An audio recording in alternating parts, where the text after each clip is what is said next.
John and Darren's office chairs provided by GT Omega Racing. You can check them out at gtomegaracing.com. This show brought to you by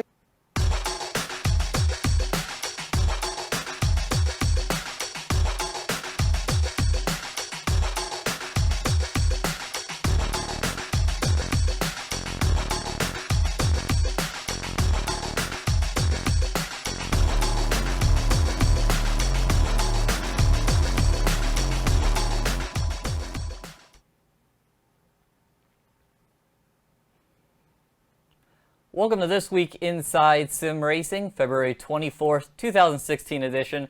I'm John Sable alongside Darren Ganji, who is currently off camera because we have another interview. Yes, there's Darren waving.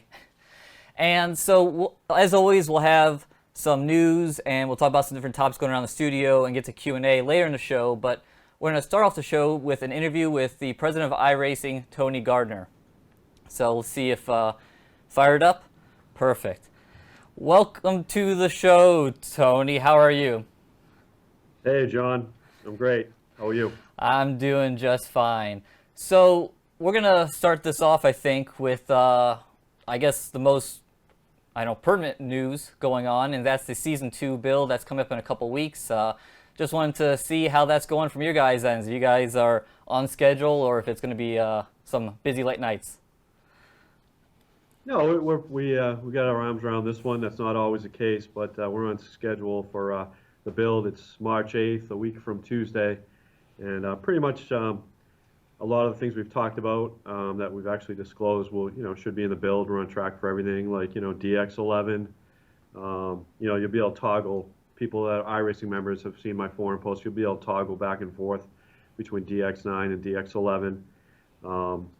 The 4 new cars are all on track. The Audi R8 GT3 car, the Mercedes GT3 car, the Formula Renault 2.0 car, the new generation Mazda MX-5, a bunch of other little things will be some surprises too that I'm not going to talk about. But there's a few surprises coming in the build as well. Perfect. So always good to have a couple surprises. Yeah. Rolling into other questions. Saw recently that you guys have had a few new faces pop up in different videos, and also saw online that you guys are expanding, it looks like, your square footage in the office there. So just wanted to ask, where are you at numbers-wise now, and how that expansion into new office space is going?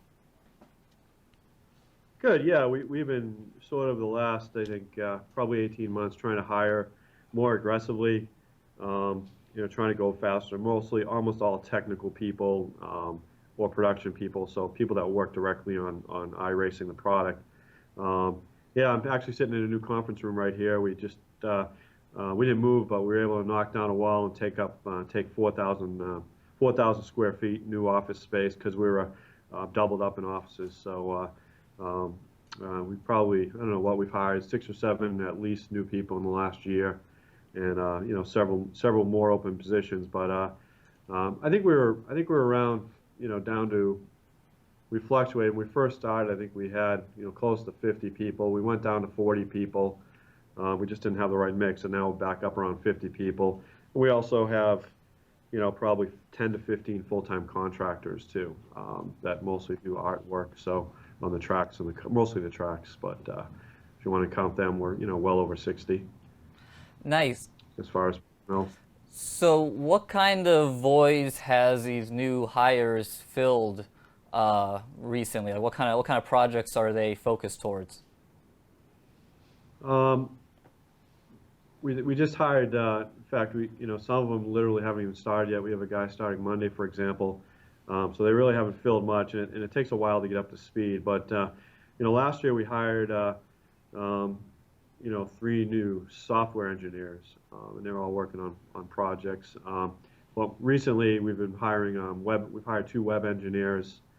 We've hired an artist, and we hired a new animator. Some people might have saw that we did a little video a couple weeks ago with a new animator. But they've been technical people. Another database engineer. Those are the type of people we've been hiring.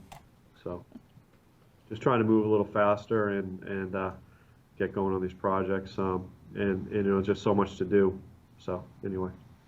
Sure, sure. Well, that all sounds good. We got lots of questions, people asking, how is the health of the company and that kind of stuff, and it sounds like you guys are doing just fine, so that should put anyone's concerns, I guess, to rest. Yeah, we're going to be here for a long time. We're doing great. Could always be doing better, but we've been profitable for 4 years in a row. But honestly, we invest all our money really back into the product. So we'll, hiring these people, we have more resources, more people, more high-end people than we've ever had. So we're definitely, the goal is to, right now we're just investing everything back into the product. So, but the company's doing well. We'll be here for a long time. We just signed another 5-year lease for this office. So. Excellent. Looking forward to the future. Yep. Great. So, changing subjects here, have a few questions that we want to ask here from the show. And one of them is related to the newer UI that's going to be showing up at some point. And that revolves around, I know at least me personally, I joined iRacing back pretty much day one back in 2008. And one thing that I loved about it was coming from NASCAR Racing 2003 and R Factor 1 in the modding worlds, I spent probably as much time messing around with files and folders and .ini files and all that kind of stuff as I did racing. And iRacing was so nice, you played, it downloaded to where you wanted to go, and it was really seamless. Now, over the years, more and more features have been added to iRacing, and I think there's been some features that just haven't quite made it to UI, so there are things where you have to go into .ini and edit, or maybe it's a keyboard shortcut. And I have to imagine for a newer user who maybe isn't tied in really good in the forums or the release notes, that could be a lot to take on, and maybe they're missing out on features that they don't even know about. So what I'm wondering is, with the new UI, is going to be an effort to kind of bring some of those different features that are maybe currently buried to the forefront and make it a little bit of an easier experience for new users? Yeah, it's a great question, and it's really one of the big reasons why we're taking on this project to build a new UI. And there's several elements to it. You were talking about the in-sim UI. There's also the web. Steve Myers is at the door there trying to make me laugh, making funny faces. But you also have the actual web UI and the whole back end. If you think about iRacing, a lot of this stuff we started to design 12, 13 years ago, and a lot of the technology that was chosen 13 years ago. But you bring up a good point. When you first started iRacing, that was always something that was really important to us, is having a simple experience where you come in, you download the product, you're not playing with a lot of files and things like that. And that's still a very important thing for us as a strategy, or whatever you want to call it, as we move forward. But to answer your question, yes, the new in-sim UI, we've run out of black boxes, we've run out of F keys. The new in-sim UI is going to make that whole experience much better, where a new user is going to be able to find everything, use everything, customize it to what they want to do in a very easy way. So that's a big part of it. But basically, the whole project itself is to, basically tie. There won't be a website anymore that we think of today. I mean, right now you log into a website and you're logging onto IE. I'm using Chrome. You're using IE. We're logging onto this big, clumsy, huge website. We're doing our thing, and then we're going into the sim. But the whole new experience is going to be, it's going to be all one application. It's going to be all one cohesive application, and you'll do everything within this application. And that's, and the back end will be an all new back end with today's technology as well. So I mean, that's going to add so much to the user experience, so much to the stability of the product, and the whole back end we're doing that all from scratch today too, because a lot of that was done 12 years ago. So we're between a rock and not between a rock and a hard place, but it's a double-edged sword. We're trying to keep this thing moving along as we're building this all in the background. It's a big project. we have race servers all around the world, but we need to have web servers all around the world too. We need to take advantage of all the different technologies out there, and that's it's a big project. That's why you just asked me a couple of minutes ago why we're hiring web engineers like crazy. So and they're hard to find, but to find good ones. But that's what we've been doing. We've been scouring for those folks, and that's a big part of our future is to create this whole new experience. We're not happy with the especially for a new user, we're not happy with the experience they're having right now. So we need to. We're excited to get this project done. Believe me. Excellent. Speaking of that, is there any kind of development update you can give us? Is it taking about the amount of time that you expected it to, or is it taking a little longer? How's that currently going? It's probably taken a little longer, but I think we're making really good progress. I don't think it's going to be what's going to happen. I don't think one day we're just going to say, here it is, here's a new the whole new website, the whole new product, and everything like that. I think what's going to happen is, like I said, there's about 5 different projects. So I think the first thing you'll probably see is the new in-sim UI. So you'll go to our existing website. When you go into the sim, you're going to see the new in-sim UI. Then we might say, here's the new application, if you will, whatever we're calling it, Genesis internally here. But here's a new application. Go check it out, and you'll go on there and test drive. And then we'll start, and the existing site will still exist. And then we'll start. That's probably the way we'll roll it out. And then one day the old site will just go away. So we'll probably put it out there, for all. If you're an existing member, you'll be able to check it out. You give us feedback. So that's kind of the way we're planning it. There probably still will be some type of website for our forums and things like that. We're also working on new forums right now, but it won't be the website. It'll be an application versus this big clumsy website that we have today. There's so much on it. I mean, there's so much on a website. It's amazing how much is there. I mean, half of it probably people never even find. But anyway. Excellent. So that sounds like that's going to be a bit of a multi-build rollout, hopefully starting this year and maybe rolling into the next year. Yeah, hopefully starting this year. Like I said, I think the first thing you'll see is the new in-sim UI. I mean, already within this application, we already have it built. It's all designed.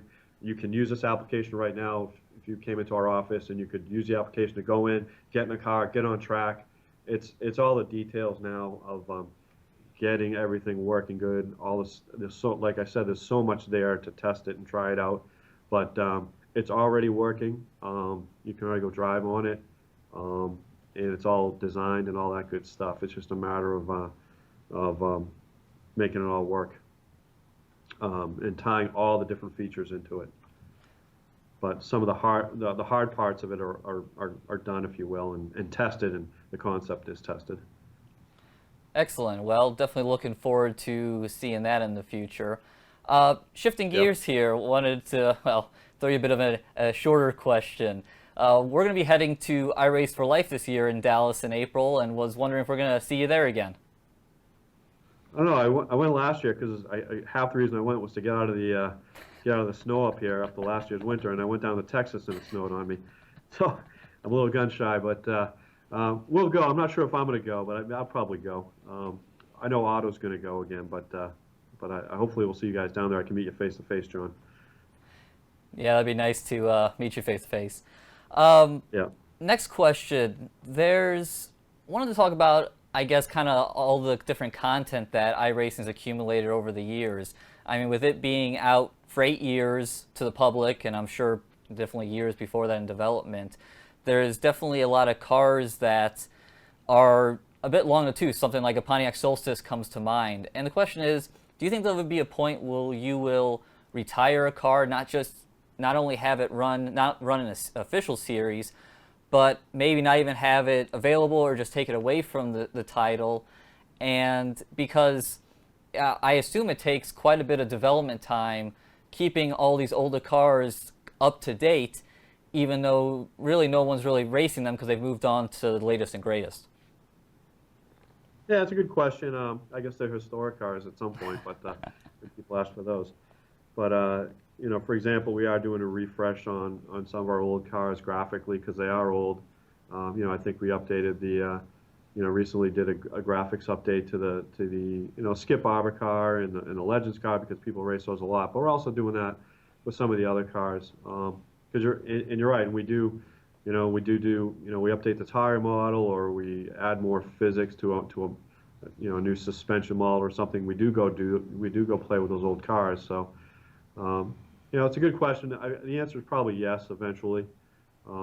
We just made a bunch of new cars and tracks free. We took a lot of those old cars and tracks and we made them free. I think that was the first step. Do people want us to just make them go away? Are they getting in your way? I don't know. But yeah, I guess so. I guess maybe someday we might just take some cars away, but so far I don't think there's been a need to. Sounds good. Speaking of different car manufacturers, even though this is kind of, well, it's a little more of maybe part of the new UI, but curious if you'd ever be, if iRacing would ever add maybe different manufacturer logos into a race session, like when you're looking at the standings, and make it a little easier to see who you're racing against and what everyone's driving, because that was something that we talked about would be a really nice feature when we were doing the Daytona 24-hour race. Yeah, I guess I'm trying to visualize what is it on the data pages or in the sim itself. But anyway, yeah, I don't think either way it wouldn't be that hard to do that. Are you talking about on the stats pages or? Yeah, talking about in the stats themselves or in the results. Like if you're in a practice session and you see all different times, and maybe you're in a multi-class session and you want to see if maybe McLaren's running faster than a BMW or something like that. Yeah, that wouldn't be hard to do. I think somebody's brought that up before. I'll put that on my list to go talk to the guys tomorrow about.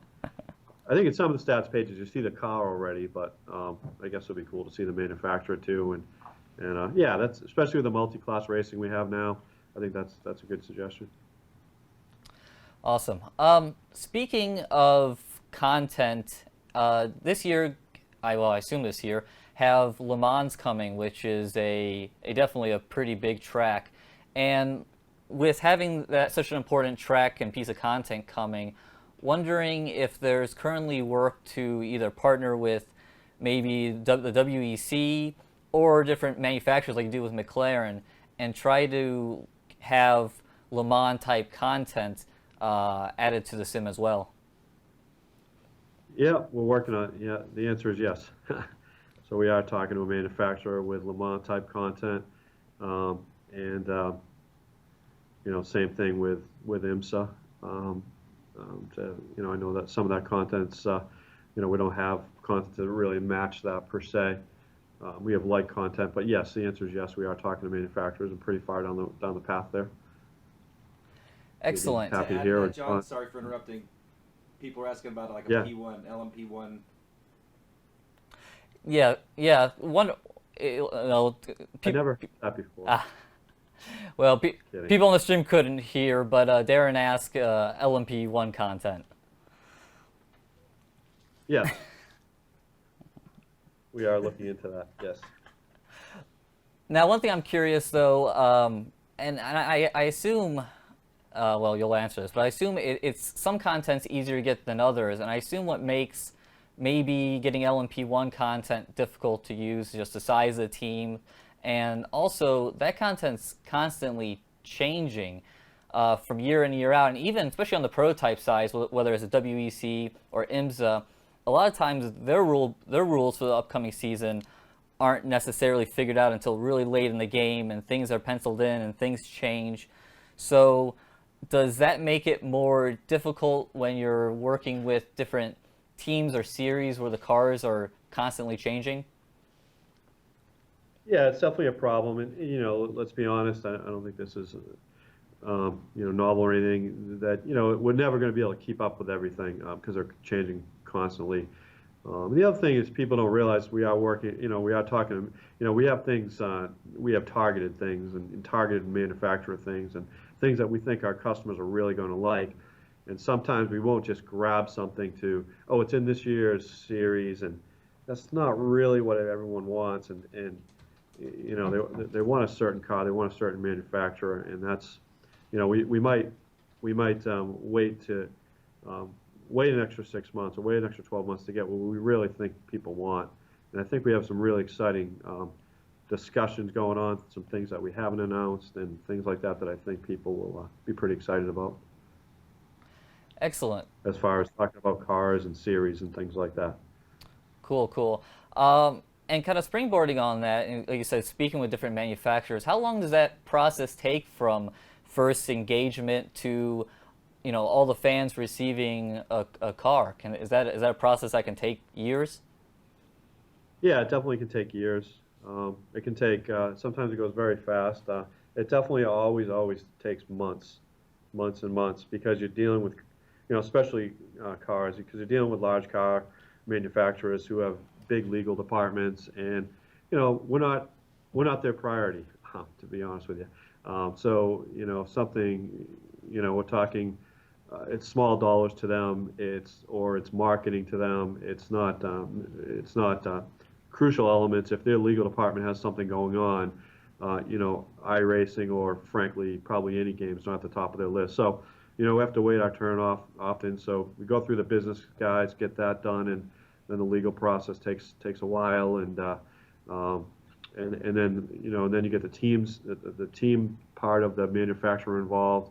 They look at the contracts, and then you actually start trying to build in. Hey, no sense signing this contract if we don't have the data, and that goes into talking to teams, and sometimes the whole process can take a very long time, and there's no sense signing a license if you're not going to be able to get the data.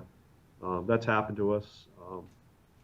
For example, we'd love to get some of the British touring cars. We have licenses, but we don't have the cars. We don't have the data. So we try not to run into those situations. Sometimes we'll take a risk and say, yeah, we got a good feeling we're going to get the data and the CAD and everything we need, but and it usually works out, but sometimes it doesn't. So we'd rather not take that risk, but sometimes we do. So every situation is different. Well, it sounds like you might have answered about half our questions from fans, because it seemed like a lot of people are very interested in a touring car, and if that's going to be coming to the sim. Yeah, I hope so. I haven't got my mind refreshed on this lately, but I know we finally did get some data, and then the car changed, and then we're sort of in the middle of, like, should we build a car that now is go back to your prior question. Now it's not in the series. They finally gave us that series. Actually, they're very private about the current cars, and they don't want to share the data. I don't want to talk too much about it, but those are the things you run into. And it's like, all right, here's the data because we just took this car out, and then, like, do we really want to do it? And we had a good feeling we might be able to get the data from another manufacturer. So. We have a lot of good. We have contacts with the teams. We have contacts with the drivers. So it's not that we're not trying. It's not that we don't have good contacts. It's just things take time. So have faith. I think we'll get there on the British touring car. Excellent. And and speaking of content and content that might get old and maybe people aren't as interested in driving, how happy were you to see that the 2016 Formula One cars look pretty similar to the 2015 McLaren you guys just released? Yeah, that was great to see. That's good. I don't think we would have built it if it changed a lot anyway. So it was good. It's good that it didn't. It was kind of cool that we kind of almost got that car out while it was still active in the season, which I think no game's ever done that. I think the season just had ended, but we were pretty close to having the modern F1 car out in the season it was actually running. So that was pretty cool. And now the fact that it's not changed all that much, you can still kind of say that. So that's pretty cool. And that's a complicated car. We have our World Championship Series starting this Saturday, so I know those guys were a little nervous about that car and all the different components of it. Yeah, that is a busy car to drive, but we both definitely like it here, and it's good to see a new Formula One car, especially for that World Championship Series. Moving to something that I was kind of curious about, if you take off your president hat of iRacing and just go as a fan, is there a piece of content or feature that you are really wanting to see in the sim as soon as possible? dirt. I'm so happy to hear that, since that was I think we posted the other day questions for you, and I think within 5 minutes that was the first question to pop up. Dirt. Yeah. Yeah. No, I'm like everyone else. I want to see all the stuff that our customers want to see. I want to see rain. I want to see time of day changes. I want to see all the stuff they want. You guys want to see. So, that's. I want to see the sim move forward. Um, get all those cool things that people are looking for.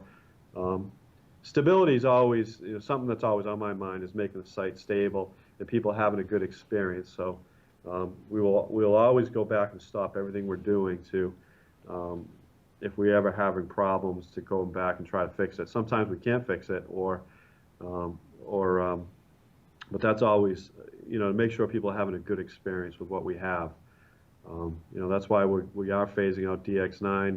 We have to phase out 32-bit, because you just don't have enough memory to run tracks like the Nürburgring with 32-bit, and a modern rich game is just not going to run on 32-bit anymore. So we need to phase, not to getting off topic here, but that's also an important thing for us, is performance of the actual sim.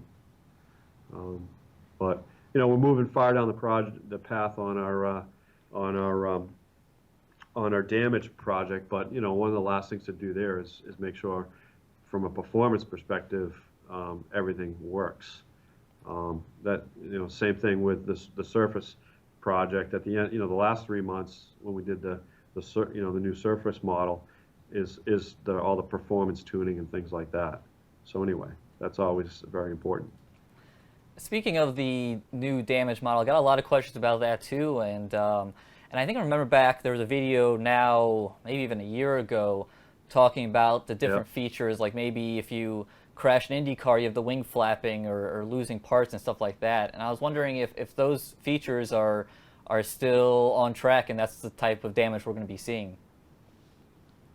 Yeah, absolutely. I think when people think of the damage model, they think about car parts falling off, and that's certainly one of the goals. But for us, it also is to actually make the damage model better. I mean, you see a lot of people complaining, I hit the wall and it damaged my car, and it shouldn't have. That might be the case.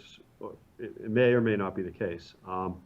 But we realize that we can only, with the damage model we have, it's based on spheres, all different shaped circles.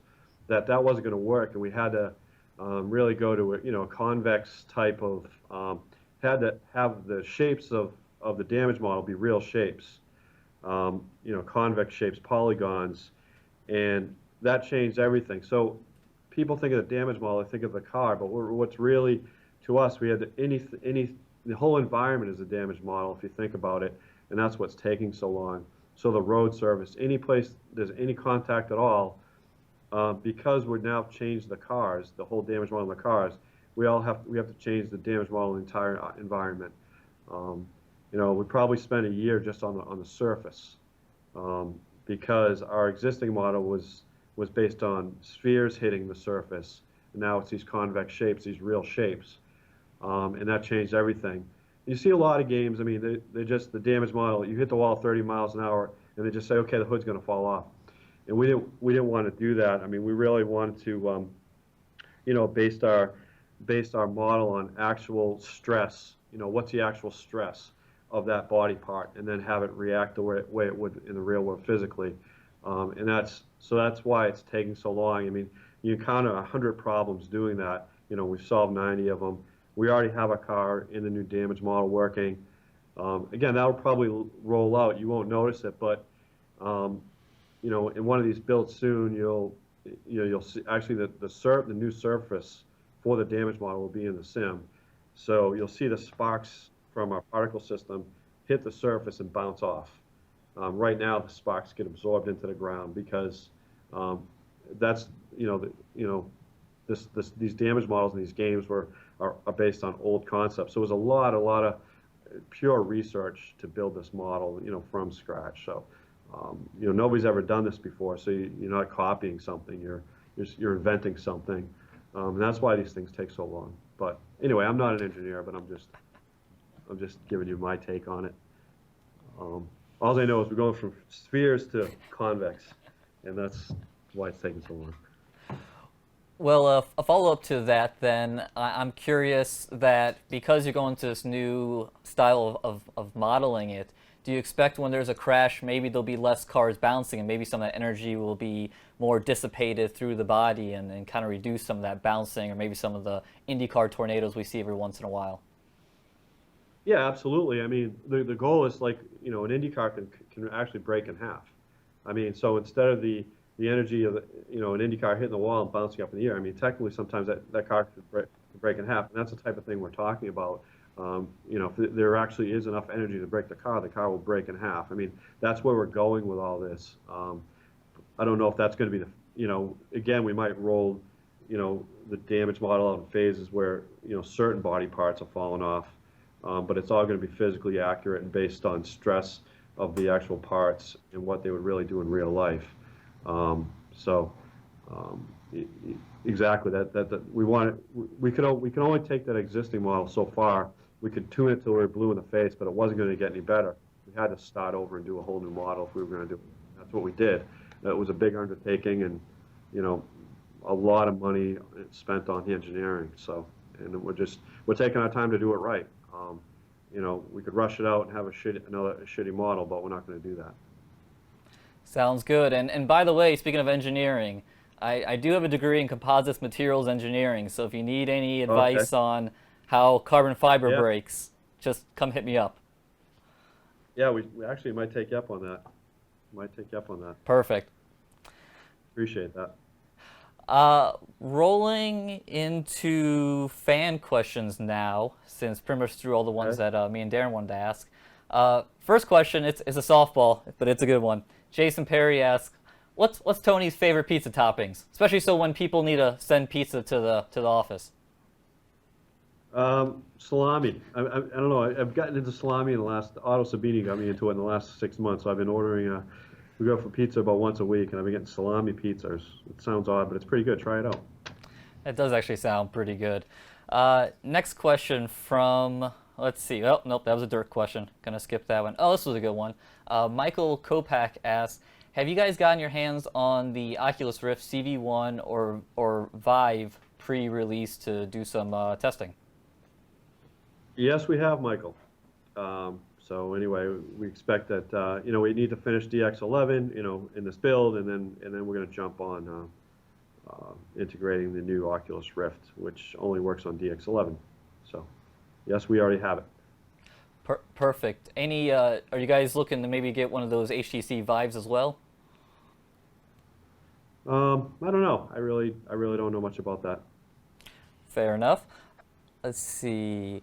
Tim Scarrett asked, I'm sorry if I butchered your name, Tim, any plans for a standalone mobile launcher or race planner separate from the website? Yeah, I think we've talked about that. That'd be a cool project to sort of include with our new UI. But yeah, we've talked about that many times. But anyway, enough said. I don't think that's that big of a deal or that hard to do if we do it. Gotcha. And another question from him was asking about kind of some tracks that I think you guys have talked about once, maybe going back and updating, such as Pocono and Michigan. I know Silverstone was on the list at one point. So wondering if there's any tracks that you might go back and try to re-hit or rescan or maybe do improvements to. Now Daytona is another one that's got recently updated in the near future. Yeah, I think I know graphically we're going to go back and touch a lot of these tracks. We've already started to do it. A track like VIR or something. So it's kind of two different categories. There's tracks that we built 10 years ago, and our graphic standards are much higher now. So they don't look good anymore. They're not up to our standards. So we definitely have a program or project in place going back and touching those up graphically. And then you have things like Lime Rock or Silverstone that have changed, and we want to go rescan those and redo them. So we do have plans to do both those type of things, to go back and touch every single one of our old tracks, and to also upgrade some of them. I'm not going to say we're going to keep up with every single change that happens all the time, but You know, for example, we do want to go back and do Silverstone. We want to go do Lime Rock because they're old tracks and they have changed, and so we might as well just start sort of from scratch on those. Speaking of graphics, with those older tracks and changing over to DX11, with DX11, do you have to go back and touch each individual piece of content, whether it's a car or track, or are they more universal upgrades that automatically apply to all these different pieces of content? You have to go back and touch them all. It depends on what you have to go back and touch them all, but most of the time it's not that time consuming. I mean, some things you can go in a couple hours and go and upgrade it, update it, and things like that. But you do have to literally, it's not pushing a button and say, okay. You do have to literally go into each track file and do what you need to do if you're one of our artists to upgrade it. Well, that definitely sounds like that's pretty extensive. Michael Jones asked, I'm going to kind of re-say this question because I'm not sure if it's the best way. He asked why Imola was delayed, and I'm not sure if it was delayed. But anyway, is there any progress you can give to us on Imola? Yeah, I don't think Imola was delayed. I don't think we ever gave a date on that. We just said we were going to work on it after the Nürburgring, which we did. I think the Nürburgring was as big of a project as we thought it was going to be. It was even bigger. It was the only time we had our entire art department working on one track. Usually they're working on 3 different tracks. This is, whatever there is, 20 people and they're spread. And we've basically almost doubled our capacity. We've hired another a lot more contractors. So we're actually doing more work than we've ever done on tracks. People just don't know it, to answer his question. So Imola didn't miss making this build by much. We could probably release early if we wanted to. So I don't know if we're going to release it in April, May, or wait till the next build in June. So that's the status. It's right around the corner. It's getting there. And we're already working on Le Mans, obviously, and have been for a while. Sounds good. Next question. Philip Tomazik asked, and again, sorry for names. Actually, I'm going to pick up one of his questions. He was wondering if there will be a time where we have more than 5 different cars in a session. And I'm curious if that's even something that you guys are looking to do, because, I don't know, five sounds like a lot of classes to me. Yeah, I think so. It wasn't that long. We only had 3. You probably remember that from the old days. We might actually add a car in the Sebring 12-hour race and make it 6. So there's nothing to stop us. We could have 8 cars in there except for performance, and that's what we care. Like I said, that's what we care about more than anything. We've actually had 6 cars in week 13 races, and it's gone pretty well. It's because of all it's because of the skins of all the opponent cars in a session. So it's not 5 cars. It's if there's 100 cars. So it's like, to us it's 100 cars because they all have different skins, and that just, it's a big hit on performance and frame rates. So yeah, I think as technology advances and things like that, I could see us being 6, 7 cars as time goes on without a problem. Right now, our engineers are happy with 5, and it's smart to listen to engineers. I've learned. Yes, I agree. Question from Brandon Hobart asks, yes, what will be the first DX11 enabled project? And he has day, night, and rain as examples. And is there any kind of large overarching project that you guys are wanting to get at, but you just have to wait for DX11 to be fully implemented? Yeah, I think we want to do both those things. I'm not sure what is first. I think probably, I think we want to do them both, and we will do both. I think the first thing we'll do, though, is optimization. So we'll actually, now that we have this new graphics engine, I think the first thing we'll do is optimize shaders and make things look better and all that. Then we'll, I don't know if we can do it in concert. Also be working on that. We'll see. But the guys that need to do that are the guys doing the DX9 to DX11 port. So we'll probably sit down the next 30 days or so and decide what we're going to do next. Because I know they want to do optimization first, and then we'll start saying which one do you want to do first as far as different types of things, different environment things. Sounds good. Had a bit of a long question here from Scott Hunsinger that I'm going to kind of edit down, and essentially he's talking about fixed series versus open series, and I'm wondering if there's any upcoming changes in maybe adding more fixed series or reducing them, or are you pretty happy right now with the balance you have between fixed and open series? Pretty happy with the balance. I know, certainly on the roadside, people like the open series, at least the vocal people. But I'll tell you, when we run fixed series, I mean, the participation numbers are really high. As much as I know people, probably throwing rocks at their computer right now. But some people like open, some people like fixed. I don't see why people are always fighting. If you want to do open, there's plenty of open racing. If you want to do fixed, go do fixed racing.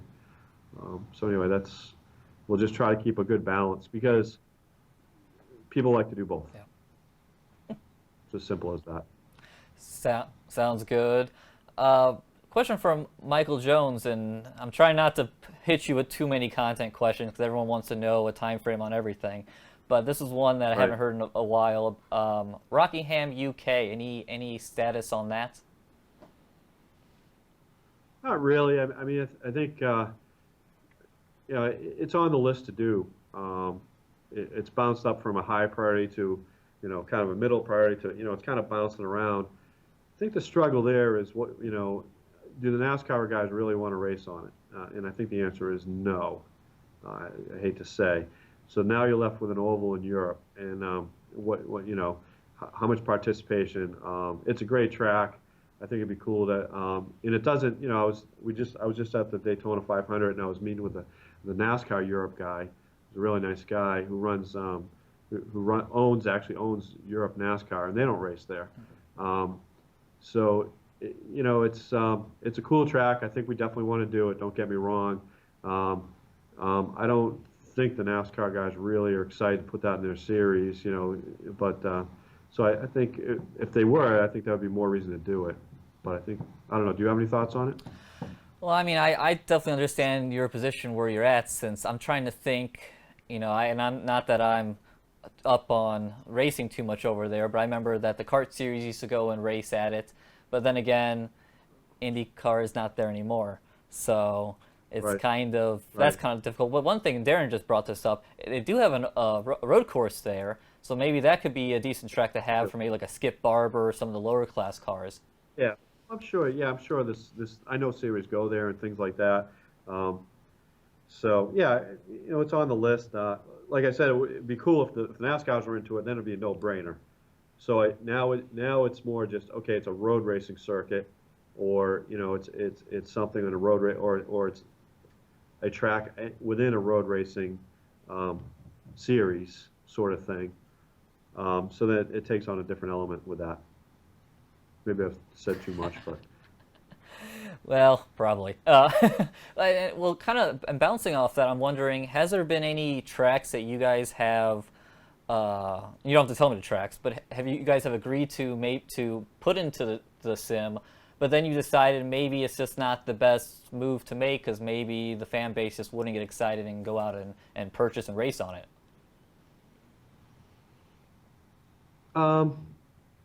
No, I don't think, you asking me if we regret any tracks we built. I don't think so.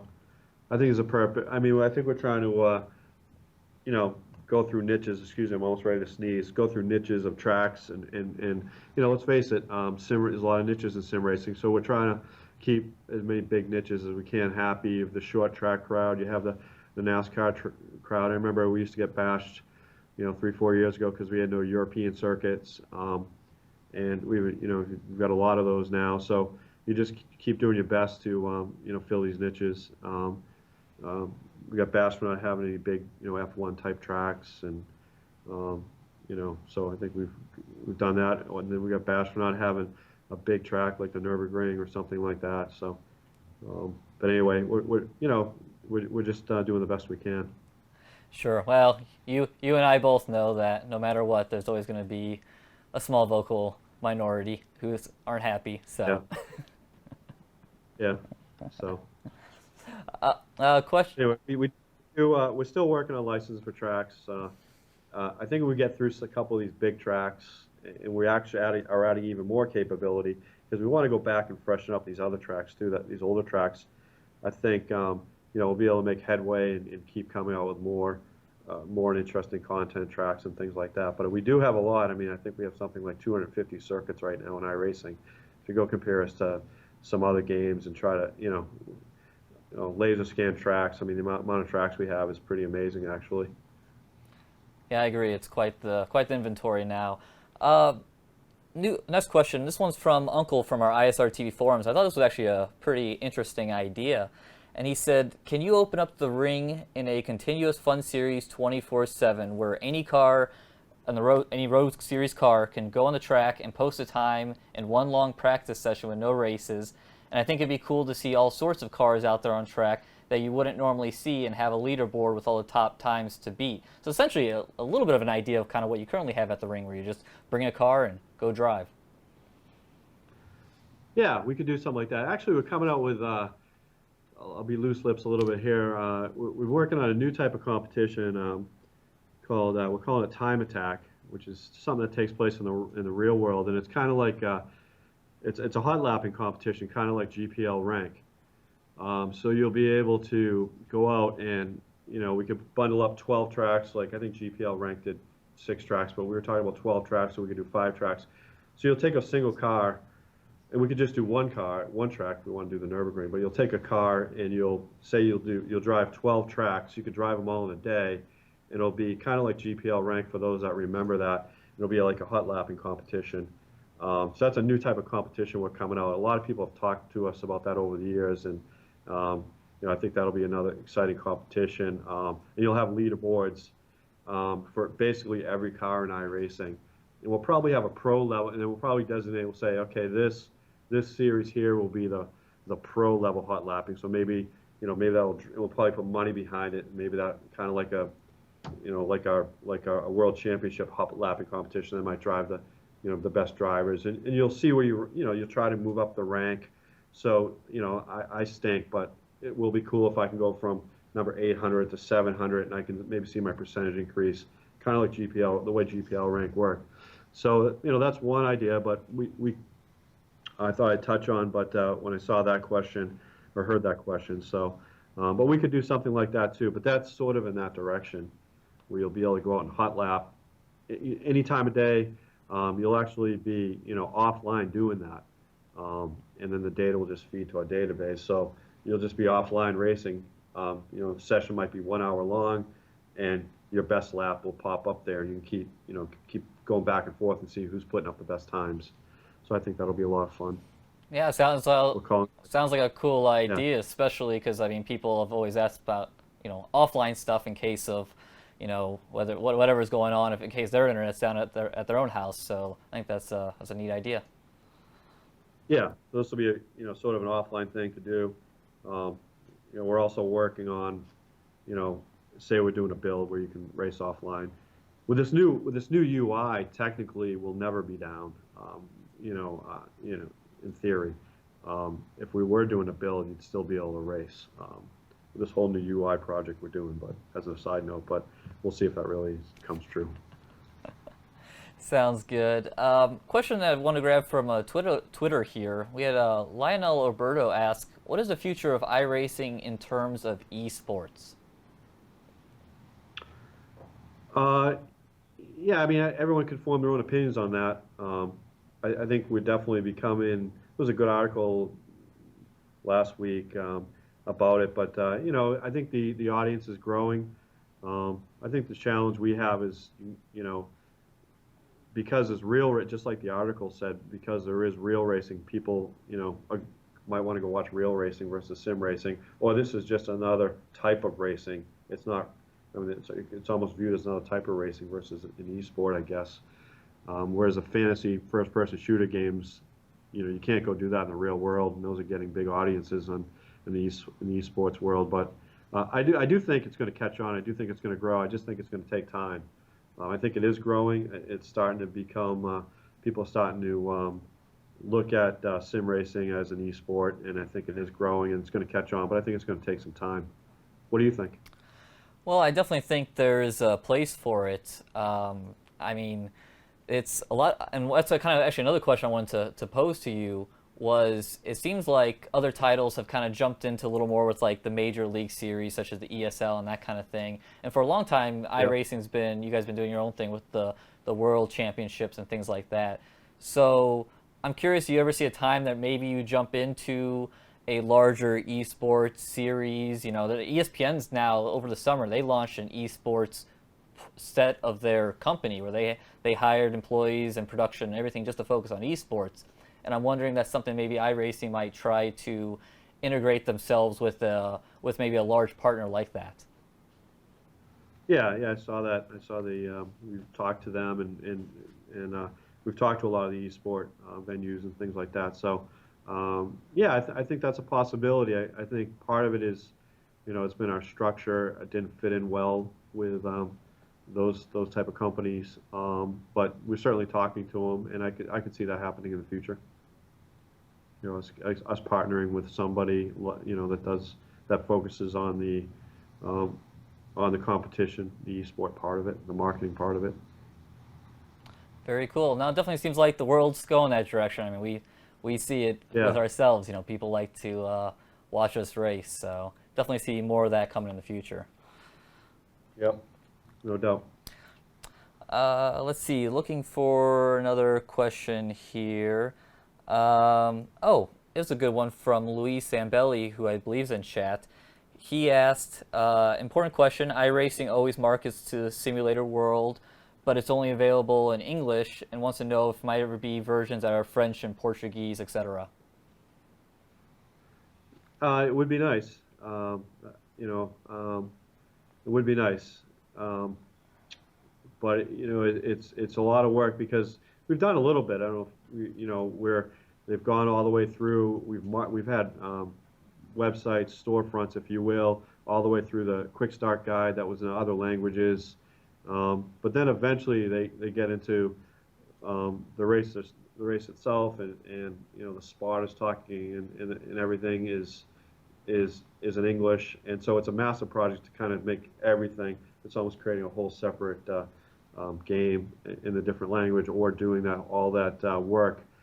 It's not the conversion part of it's easy. The language conversion part of it's all the technical work behind the scenes to do it. So it would be nice someday, but haven't got there yet. Yeah, I understand. We've definitely seen that, and some of the other titles out there in the industry who've tried to tackle multilingual. Some things do get lost in translation. It is tough. Question from BSim Racing in chat. He asks, will there ever be a car viewer available so we're able to do and create better and more accurate liveries? A car viewer, yes. Yeah. Are you talking like a 3D viewer? Absolutely. Again, that's part. That is part of the new UI, where you're going to have a 3D viewer to paint your car, just like you see in some other games these days. So that is part of that project too. So it's not just porting our site to a new look and feel. It's also adding those type of things to it. So that's definitely already being worked on. Excellent. No, that's going to make things a lot easier for painters. Yeah, a nice thing to have for sure. Yes. Question from Real Ashton Army here. Tony, will iRacing ever bring MotoGP series into iRacing for all the motorbiking fans out there? Yeah, I mean, I can sit here and say yes to everything. I mean, Darren knows. I've talked to him about us wanting to do motorcycle racing and for years, and we have all the we have the tracks, and we could do different surfaces at some point, so we could do a lot of cool stuff. One of the controllers aren't great right now. There's guys starting to make some good bike controllers and things like that. a lot of the bike games you play aren't that fun. They look fun, but then when you play them, the controllers aren't great. So anyway, it's certainly something on the radar for sure. Excellent. And I think I'm going to get you out on this question since I've already held Sure. you up for an hour. But let's see. Feel free to kick me The out. Gil Lynette asked, can we expect to see more vintage cars, like maybe a Porsche 917 or was older his name GT cars? What was his name again? I'm gonna make you say it again. The Gil Lynette. Oh, the Gardner. Okay. What was the question? He asked, can we expect to see more vintage cars like a Porsche 917 or older GT cars? I hope so. Yes.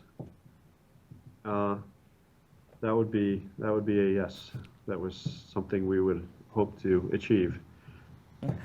Excellent. Before he goes, ask about confirming the next content, the upcoming content. Or did he already do that? Yes. I believe, in case those didn't hear, Darren was asking if you could confirm the new content coming in the next build. Is that correct? Yes. Yes. Yeah, it'll be the 4 cars we've sort of talked about. The 2 new GT3 cars, the Audi and the Mercedes, the Formula Renault, and the new MX-5. 99% sure on all 4 of them. I would say if there's any one that might be a little bit behind, it's the Mazda MX-5. But I think if we didn't release it in the build, we'd release it a week or something after, 2 weeks after. Sometimes we've done these cars and we're waiting for manufacturer approvals. And the reason why we haven't done screenshots on these cars or videos, we're just starting to do them. The cars have been done for quite a while. We haven't had approval. We have to, again, it's these.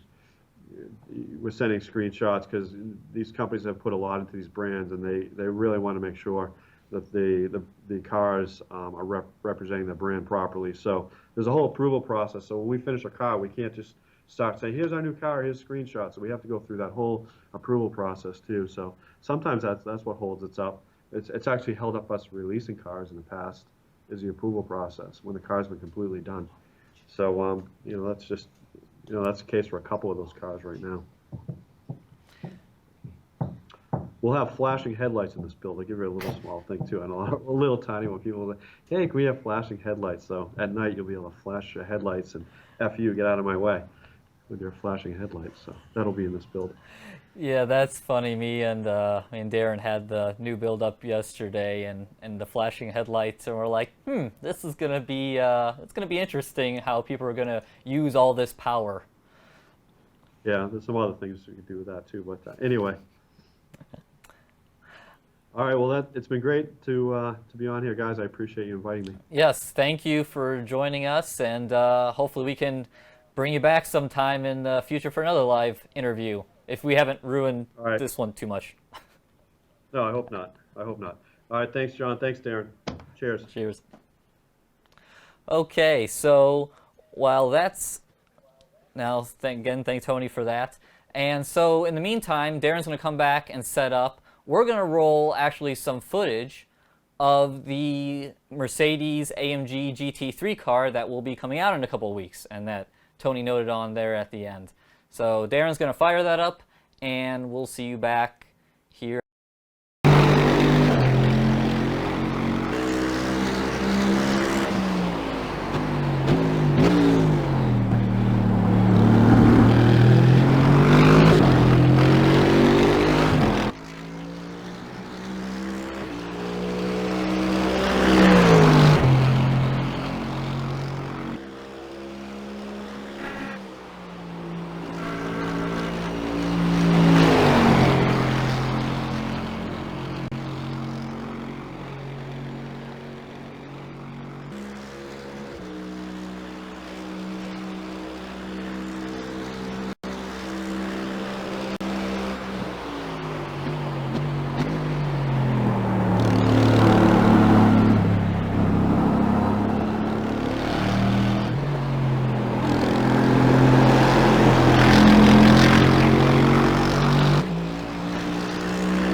Okay, welcome back, guys.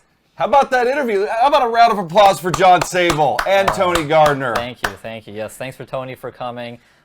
See some comments. Apologize for the video being a bit laggy there. I think it's us just trying to do everything that we can here in XSplit. The video is perfectly fine, not being shown live. But again, trying to do all this stuff live, sometimes that happens.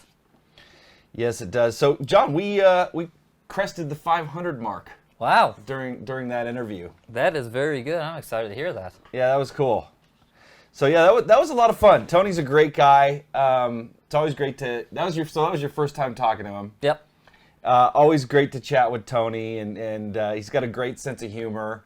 Salami for a pizza topping. Sounds good. Love that question. I don't think I've ever tried that. I haven't either. I've done the whole like ham and pineapple thing, but never salami. So that sounds good. Yeah, I've tried just about everything on a pizza. But anyway, hope you guys enjoyed that interview. Yes. And again, we really appreciate Tony joining us. You know, it's late in his day, and went for a full hour. Yes. So anyway, that was really cool. It was. So good job. Thank you. A little stressful, isn't it? It is stressful. It's a lot of stuff to balance. I'm trying to look at the camera, and I got Tony over here. I'm trying to scroll through the questions, and apologize we didn't get to all the questions. There's only so many. Some were repetitive. Some got a lot on the, you know, what's he gonna say? You know, there's things that they're working on. It's kind of the hashtag soon. So yeah, and that's probably why. And like one of the questions that just popped up in chat was Long Beach, and I know we'd both love to see that finished. Yes. We just ended up getting wrapped up in a bunch of other questions, so we just didn't get to it. Yeah.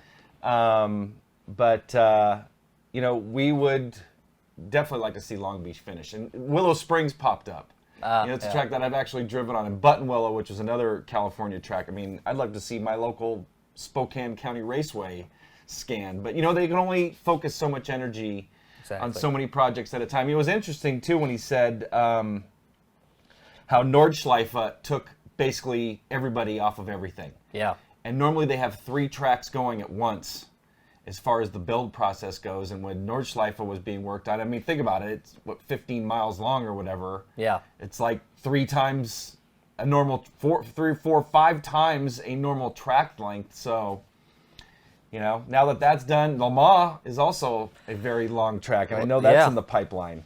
Yeah. So, yeah, I can't. That is crazy. That's why, and that's part of the reason why I never really thought that we would see the Nordschleife come into iRacing, because it's kind of like that's a whole lot of effort to put for, you know, and they sold it for the same price as all the other tracks. So it was definitely nice to see them kind of, you know, take one for the team there and release it because they knew that's what the fan base wanted. Yeah. To answer a quick question, and this is on the subject of interviews, we got a lot lined up here. Somebody asked about us doing an interview with the race room developers. We're working on that. As a matter of fact, we have the work in progress build of race room, and we're going to be putting out some. Billy Strange, our new test driver, is going to be putting out some videos with some pre-release content on race room. Just talked to Renato Simeone, might have butchered his last name, from Rizza. He's going to come on. I think we're looking at like March 9th for an interview. So lots more of these developer interviews planned for the future, and starting with Tony today. So that was our first developer interview. Broke ground there. Yes. With our first live. I mean, we've interviewed Tony a few times here on the show, but that's our first live developer interview. And that was fun. That was cool. We had some great questions. Thank you all for your questions in chat. If you posted some questions in the iRacing forums, our forums, Twitter, the hashtag TwizzerTony. Yep. Anyway, why don't we get on to some news? Yeah, let's get on to some other things. And first up, the contest. Is that where we're starting? Well, yeah, let's talk about Joseph Gulata. Yeah, well, let me see. Let's first get this contest. We'll get a picture of him up here. So, running a new contest to give away all that you're seeing on the screen here. So that is a Thrustmaster T150, T3PA pedals, TH8A shifter, and just like the contest we ran last month now, I believe, it's going to be, again, answer 3 questions, random draw, and we'll have a winner. And that's about a $500 prize package there. That is a nice prize package. Yeah, so you get all 3 items by answering all 3 questions correctly. Again, we're going to pick somebody at random. and the random winner that we pick here on the show will get all 3 items. So How about let's we get to the questions. this first one? Yep. So what was the release date of the Thrustmaster T150? Now, by the way, Google is your friend here, guys, for all of these questions. So that is question number 1. Question number 2. Who won the 2016 Daytona 500 and what was the margin of victory? So in case you missed the race last weekend, Google's your friend, and also double checking that margin of victory, which, spoiler, it was a close one. Closest race in the history of the Daytona 500. Yes. And then the third question is, name at least one title that the Thrustmaster T150 is compatible with on the PlayStation 4. So the deadline for entry is March 15th, 2016. The person that has answered all 3 questions correctly will be chosen at random and notified via email. To enter, you email us at contest@insidesimracing.tv. And again, you have to answer all 3 questions correctly. Last contest, some people answered incorrectly. The first guy we chose randomly was wrong. Exactly. And speaking of which, do we have the picture of Joseph? We do. This is the last winner of the Thrustmaster TX Leather Edition, as you can see it in the background. So this is Joseph Gulata, and he got it last Wednesday. And he's coming from speaking of T150, he had a T150, or still has a T150, and he said that it's helped keeping a loose car underneath him. So he definitely feels the difference going from a T150 to the TX. He's feeling more, in better control of the car. So anyway, congratulations, Joseph, and thanks for entering that contest. We will also be posting that contest in our forums, Facebook, Twitter. Talk about it every week on the show until we get to the 15th, where we will announce, or the 16th. 15th is the deadline. 16th we announce the winner. Yes. So anyway, thank you to Thrustmaster for providing those great prizes. And speaking of Thrustmaster, our next news item is this adapter from them, which has the interesting name of the DB9 pedals. Oh, what is it? DB9 pedals TRJ12 adapter. And essentially what it's doing, if those different connections look familiar, is now you can, with an adapter, run Logitech pedals with your Thrustmaster wheel base. So kind of a cool little thing that Thrustmaster made here. Backing up, somebody asked, iRacing Daytona 500 or the real Daytona 500? The real Daytona 500. Real By the way, that was a great iRacing Daytona 500 last night. Yeah. No, we mentioned that before the show, but yeah, I thought, RaceSpot and iRacing, everyone did a great job last night, and that was a really entertaining race. Over 1,000 live viewers for that race. So that was really cool to see for them. Again, we hit our record today of over 500 viewers, which was cool. But anyway, it's great to see sim racing just growing in general, and seeing, RaceSpot did a great job of handling that broadcast. But anyway, back to your question. It is the real life Daytona 500. So we will make that clear in the forum posts, and we're going to be sending an email out to everybody through our forum. So if you're a member of our forum, you'll get a contest entry to reply to. Yep. So anyway, sorry. So back to the adapter. Yes. I cut you off there, John. Yes, the adapter. So yeah, I mean, it's pretty simple little adapter. One thing of note is it's only available right now in Europe, and I believe it's going for about £9 in the UK. But yeah, if you wanna run Logitech pedals, maybe you have a set of pedals that you've done some modding to and you really like, but you want to upgrade to the new wheelbase, you can do so.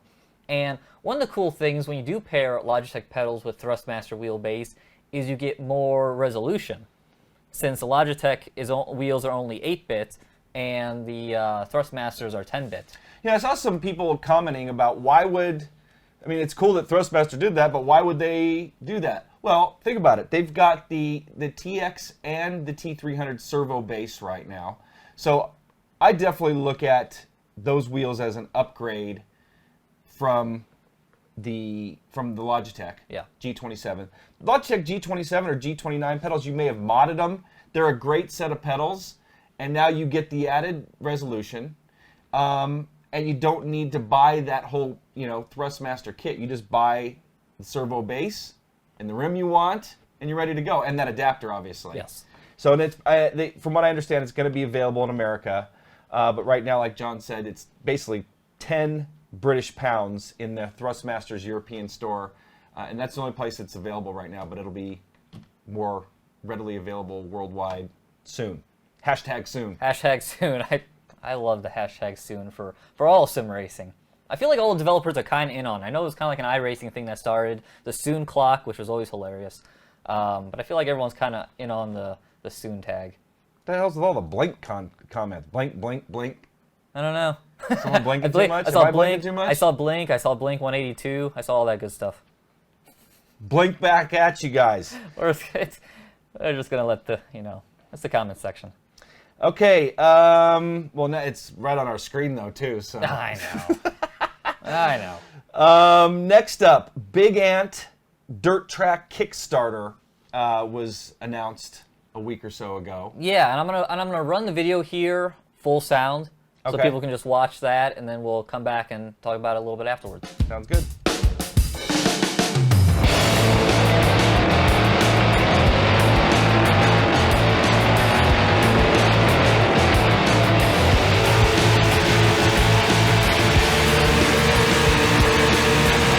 It's been more than 5 years since real dirt oval race fans have had a dedicated video game. Back then, a gallon of gas cost $2. The iPad was new. Steve Kinzer was the champ. And there were big publishers who wanted to make dirt racing games. That was then. Now it's time to race. We're building a dirt racing game unlike any that have come before. This is for the late model league racers. This is a game for the career diehards. This is for the sprint car faithful. This is for the modders who want to showcase. This is for the multiplayer competition rivals. This is for the engineers and designers who want the game the way they want it. Hi, I'm Ross Simons, CEO of Big Ant Studios. Our dirt racing titles have been amongst the best-selling and best-received games we've ever made. Road to Knoxville sold around 800,000 units and is still played by fans and World Series sprint car drivers today. We receive more feedback and requests directly from dirt track fans than any of our other titles. So of course we will make another game. And indeed, we've already started in development, but this time around we're on our own. We've had little expected support from any of the publishers. Sadly, they're just not interested. This is where you come in. Big Ant Studios have a great deal of experience producing faithful sports video games. We get it, we will deliver.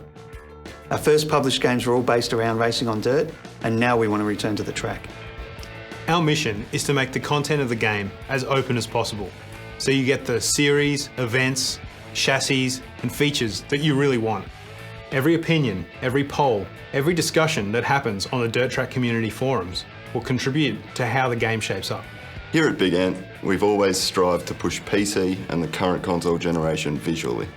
Everything from the drivers and cars to the dirt and mud will be physically modelled. So you're going to need tear-offs for your screen. To make this game, we need a small amount of support. But more than that, we need your input.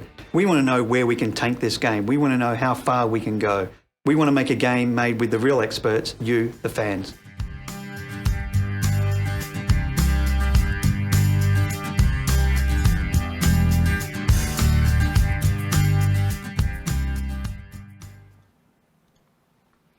Okay, so pretty interesting. Pretty ambitious Kickstarter. Do you have that image? Yeah, let me. They're trying pull to that get $266,000. John's bringing that up for us. I'm bringing that up. Coming soon to.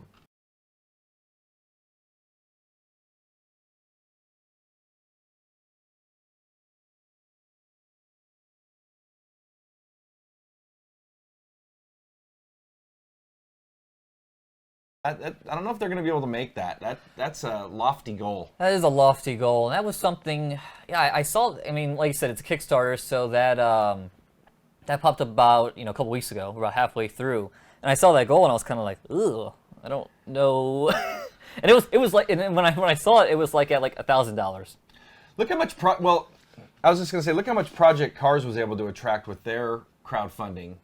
It was like over $1 million or €1 million, whatever it was. And then Riza, yeah, but those titles are more mainstream Yeah. and have a lot more of a variety of content, where this is dirt. Yes. I mean, it looks like it's mainly sprint car yeah, dirt racing. And I mean, it'd be great to see. I'm sure Billy Strange, who's in our chat room, by the way, would love to see, would love to see that. I would love to see it. I think it'd be great. That's a lot of money to come up with. And hopefully, some of you guys that just saw that will contribute to that. But I think maybe if they would have put it like 100,000, and then they had, besides that 266, there was some other, goals that they were trying to hit to add more content and AI multiplayer, something like that. So yeah, that's a lot of money for kind of a new entity. But then again, if maybe they were going off iRacing forum marketing, because everyone wants dirt there. yeah. So here's the wish. By the Dirt. way, thanks to my wife. She says I look great in black. I was like, who said that? By the way, hey, Ricky, great to see you, man. You haven't been in chat for a while. Yeah, it's good to have Ricky back. And great to have, again, great questions from the iRacing interview. Oh, Yeah. Speaking of the iRacing interview, Derek Spear was in the chat room. He said if we hit 500 viewers, that he was going to give away a Track Boss button box. So we need to figure out how somebody can win that Track Boss, and then maybe we should try to do it before the end of the show. Then we got to give that person's address and contact information to Derek, and he'll ship him a Track Boss. Okay. Well, my brain's fried from the interview, but we'll try. I'll try to think of something. I mean, we just did one contest in this show, but we'll try to figure something out. So let's see, what's next? As I've lost our notes. Oh, here we go. Race Room released a new car in the past week, and gonna pull up the video that actually, as Darren mentioned, Billy Strange created for the channel back a few days ago. Our new test driver. And it is the NSU Prince TTS, which I'll be honest, I never heard of this car or brand, or very not up to speed. Obviously before my time, and I don't know if this ever came to the U.S. But no, I guess it looks awesome. I haven't had a chance to try it out yet. Want to get it fired up, but Billy definitely had a good time driving it, and brought up some good points. He said it'd be really good for just kind of getting a group of people together and race, because the car is slower. It probably creates some good close racing. So let's yank it. It looks like it's stuttering too. We're getting some stuttery video again. What the hell's the deal with that? I don't know. We've been pretty good about. We figured out. We had a show really early on. We started doing a live show where we figured out why we got stutters, and I don't know why it's cropping up this week. Friggin' XSplit. Frickin' XSplit. That is part of it, I think. So anyway, that's the latest car from Race Room, which is good to see them come out with a new piece of content, because as we talked about last week, they just had this whole backload of all these different cars and tracks they needed to release, and finally starting to see one of them pop out. Excuse me, John, for cutting in front of you. Oh, I'm making all sorts of noise here. Need to hook up my mouse, make my life a little bit easier. I hate working on a touchpad. So, now that we're done with Race Room, another new car that came out this week on Assetto Corsa is a mod from the Mack Corp group, and that is the old McLaren, let me kill that first, old McLaren MP44 from, I think, 1988 season, if I'm not mistaken. And this is looking like, if you're into Assetto Corsa, this is going to be probably a must-download car, because it's the McLaren. It's the classic. When I think Formula One, I think this car. Me too. That is probably one of my favorite, my all-time favorite Formula One cars. Yeah, and it looks great. And the Mack group, they've always done, Mack Corp, I should say, they've always done an excellent job with their cars. Something interesting, they did model in the ability to adjust the turbo boost, so you can adjust it from 10 to 100%. So that's a cool little feature that they added on there. So it's not just a pretty car. But yeah, I think this is another car that I think Billy's going to jump on and do a test drive for us on. So definitely looking forward to that. For sure. Before I forget, you guys go up here, right over here where the I is. Click on more info. We've got a poll. We've also got, there's people that have been wanting to support the channel and donate. If you guys would like to help us out here, help pay the bills, there's a way you can do that by clicking on the more info. But the main reason was answer the poll. And the poll question was, and I asked John this, I watched the Dan Patrick show here in the States. He was on ESPN for years, and he's got his own sports talk show, and they were talking about would you rather finish, I mean, everybody would rather win the Daytona 500, yes. But there was a super close margin of victory, like we mentioned. And would you rather finish by that second, by that margin of victory, or just last place in a race like that, racing in the Daytona 500? Because, and some of the guys that work for Dan Patrick were saying, I think I'd just rather finish last because that would be weighing on my shoulders for the rest of my life. Yeah. But on the flip side, you're also, I mean, I would rather finish second, and for a couple reasons. One, you're gonna get more points. Yes. Just looking at the big picture. And two, for that particular race, you're always going to be, well, until that record's broken, which it's going to be almost impossible, you're going to be the guy that finished second in the closest margin of victory ever. I mean, and then again, you'll be hearing that every year of the Daytona 500, closest margin of victory ever. Sure. You were first loser, basically. Yeah. So what would you rather, finish second or last? And that's the poll question. So yeah, we'd appreciate it if you guys join us there. I think it depends on the situation. I think if you finish second, I think if you blow it, like you messed up, like because Truex never had the lead. Matt Kenseth was leading, and then Hamlin was able to get around him, and so Truex was kind of ran second the entire time. I mean, he had a chance. It was close. No, he led for briefly before they got to the line, yeah, and then Hamlin just edged him out. But it was a drag race, so I think if it would have been something like Truex, like through, like I think who feels worse at the end of that race more so than Truex is Matt Kenseth.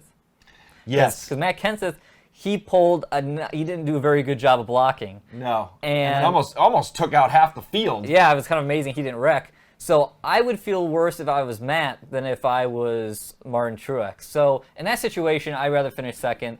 If it was like really heartbreaking, like, oh, here's a good one. The 2011 Indy 500, where J.R. Hildebrand wrecked coming off turn 4. Yeah. Just kind of a bonehead, slow car, got into the marbles, knocked down the wall in turn 4. That is something that I don't know how you get over that. Like, that's a hard one. Yeah. Well, and then somebody just said gutted for Peter Enzer, gutted for Chase Elliott. No. So he was the last place finisher. He was, yeah. Pole sitter, last place finisher. Well, he didn't finish last, but he came back out and ran some laps. He came back and ran some laps. But he didn't finish well. I mean, he's still in the lower 10. That's okay. Junior wreck too. Sympathy wreck. So. Yeah. So there's our real racing talk of the week. But that was a good race. I thought. Some people were like it was a boring race overall. I actually enjoyed it, and I actually liked that they didn't wreck it up for once. It was just kind of, I thought, more old school plate racing. Yeah, Enzer Kenseth fell from 1st to 14th in one turn. Yeah.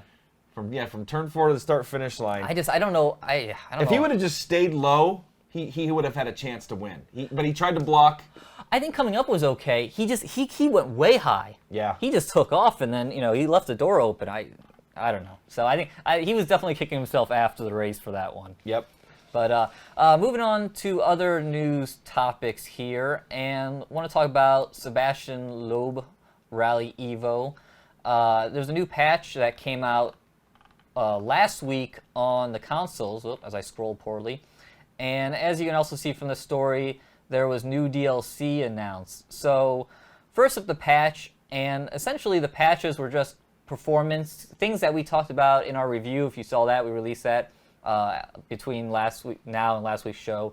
And better frame rates, less steering wheel input lag, things of that nature. And I'm trying to read the other ones. It looks like, and then they added multi-device support for TH8A shifter on the PlayStation 4, which was kind of odd, because we were using the shifter. Yeah, we had it plugged into the DIN plug. Yeah. So yeah, it was odd that they added that. Now you can plug it in as a separate device. Yeah. I mean, I can understand if they set it up for analog. That's what I want on the PC. Yeah. I want to be able to run an analog and run it as a handbrake. It would have been cool on the PlayStation too. Sure. But I don't know, would that be possible? Because I don't know. That's why I said it'd be cool. Yeah. I don't know of it ever being done. Because you need the support of the TH8A. Supposedly, Fnatic told us that their handbrake plugged into the pedals would work on certain titles as a handbrake. Oh, that's right. So I guess it is, all it would take is some development. Yeah. Let's go back to our website really quick. I want to tell people about our new comment function. Sure, let me fire that back up here. So we got a new comment function. We went away from discuss because honestly I didn't like the ads that we saw. And we have this new comment. So click on the plus first, John. So if you see this little plus sign on the right, you click on it. It's got a whole news feed of all the most current content or newest comments or most popular comments. I'm going to try to get it to where it's the newest. Yeah. We're working on getting that changed out. But so if you scroll now to the bottom of this this blog, shows popular conversations. So those are all of ours. So we don't have those crappy discuss ads there now. We have basically, articles from our site that points back to and this new discuss feature. You don't have to sign up, or you can use Facebook or Twitter to comment. You can just start a comment and it'll you can post as like a guest. Yep. So anyway, just wanted to share that with you guys and check it out if you get a chance. So yeah, it's called Spot IM, and we just added that yesterday, I think it was. Yeah.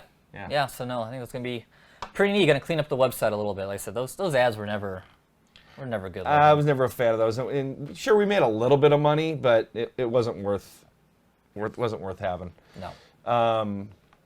So now we're at Q&A. Do we have any more news items? Are we at Q&A? Oh man, Well, you added Sebastian Lowe, but I didn't even have that on the script. Oh, I was looking over this. I'm like, I don't see it here, so I'm kind of fumbling. No, that was all in news items. It was kind of a light news week. Well, yeah, we figured we had Tony on for an hour, so there was a lot and racing news that we talked about. Yeah, that's true. If you guys missed it, flashing headlights is coming in the next build. Yep. And the McLaren. I have McLaren in my head for the Mercedes. The Mercedes. Yeah. And the Audi. Yep. DX11 is coming. So Formula 2.0 car and the Mazda MX-5. Which I didn't know. I didn't know the new MX-5 was coming out in this next build. I hadn't really heard anything with it in a while. So 4 new cars. Yeah. DX11, flashing headlights. So and then he said there was maybe the flashing headlights was the secret or the I wonder. a surprise. One thing that was a question I didn't get to that I wanted to ask that I just thought of thinking about the Formula 2.0 car. Someone asked, well, is that going to get rid of the Star Mazda car? But, going off what Tony was saying about content, it sounds like this one to kind of keep on, keep everything status quo and keep all different series going. So probably not. Somebody was asking, changing subjects, Automobilista news. That was the other thing that we were going to talk about. We do have. Do you have content for it? I do. Oh, look at that. So there was one other news item.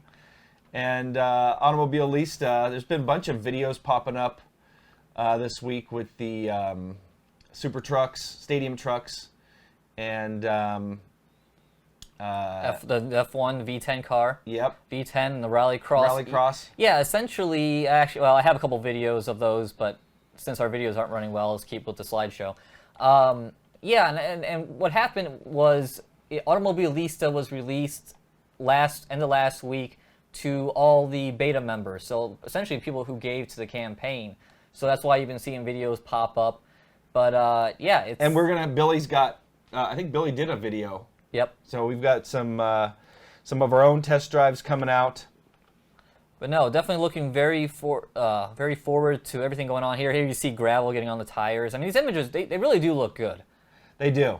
I mean, it is, I know, Automobilista, GameStop car, they're a little more simplified graphics, but I kind of like it when they're not overdone. And these look good. The road surface rubbering up, I think looks really cool. So definitely looking forward to this, and we'll be talking about it more next week because we'll have... Billy just said he's did a test drive with the Rallycross. Perfect. But yeah, we'll have more of that since we'll be talking to Renato next week. By the way, how about those test drives from Billy Strange? Yes. Does he have the silky smooth, like the most ultimate silky smooth radio voice? I mean, he does a great job. Thank you so much, Billy, for getting those to us and becoming part of the team. You are a great addition, and as you can see in chat, people think the same, and we've been getting some great feedback about him. So great to have you on board, Billy. Yep. So let's Q&A now. Yep. Let's Q&A it up. Oh, I just caught this Redline Rossi, I believe it is. Track Racer RS8 review incoming. Oh, I just added that to every week. Yes, it is incoming. We're driving it the other day. We got it built and put a picture up on Facebook, I believe. I don't think I got to share it on Twitter. But yeah, we're testing it out, and we'll be shooting that review tomorrow, hopefully, and work on getting it out this weekend. Yep. Yeah, and just a quick teaser. It's a solid rig. It's definitely it has a couple little minor issues, but nothing that's like a deal breaker. No. But it's a heavy duty rig. It is. We'll just leave it at that. Yes. Savage Henry Q&A: is it worth upgrading to Club Sport V2 from T500 with Ferrari 599 rim and Club Sport pedals? Yeah, I mean the Club Sport is definitely a step up. Mm-hmm. The Club Sport wheel. Yes. If you have it in your budget, sure. I mean it's definitely a step up from the T500, especially from the T500. I actually even take a T300 over a T500 at this point, but actually Billy had a V1. Billy has the Fanatic Club Sport V1, and he prefers the Thrustmaster. Oh. So I guess it's just a matter of personal taste and choice. I assume he's looking at buying that secondhand, since you can't buy the V2s anymore. No. The Club Sport wheel. Oh, we're on a CSW. wheel. Oh, I thought he's already got Club Sport pedals. Okay. I gotcha. Yoda Jedi.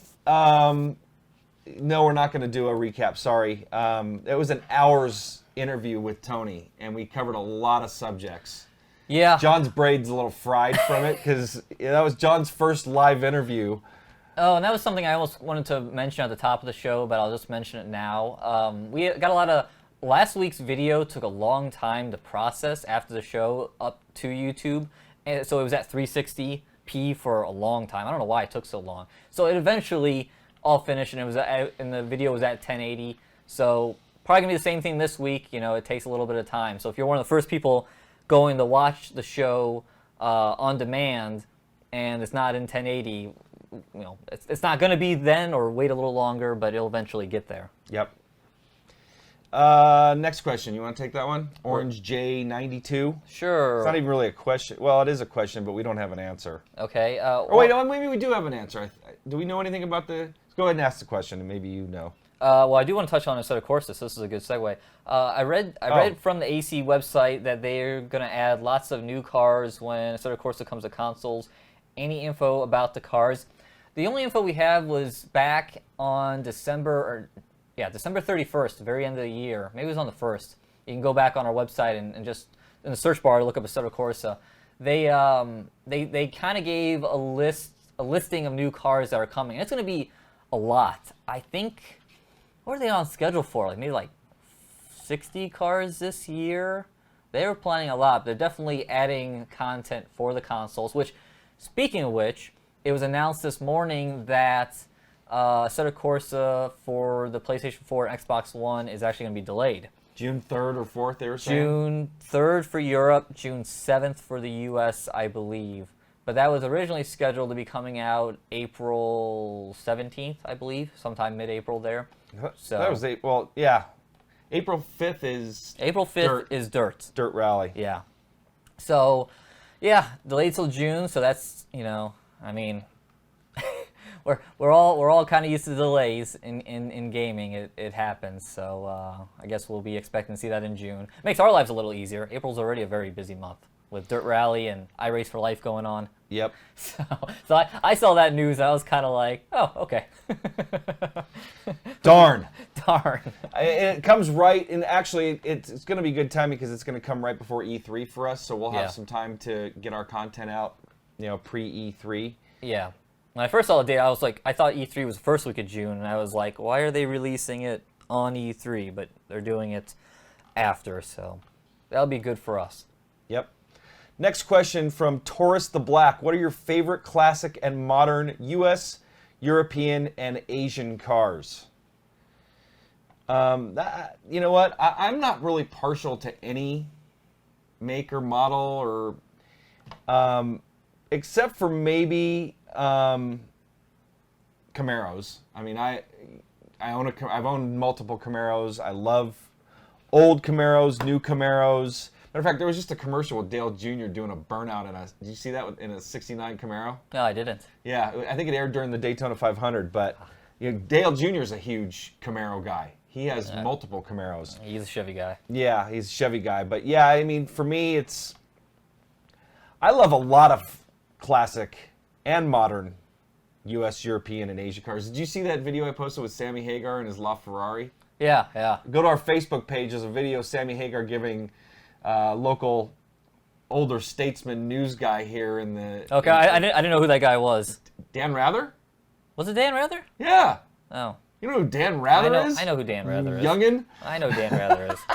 Well, so anyway, what do you think? Did you see the video? I didn't watch it all. Did you see the car? I saw the car though. Yeah. What do you think about a white LaFerrari? It's kind of odd.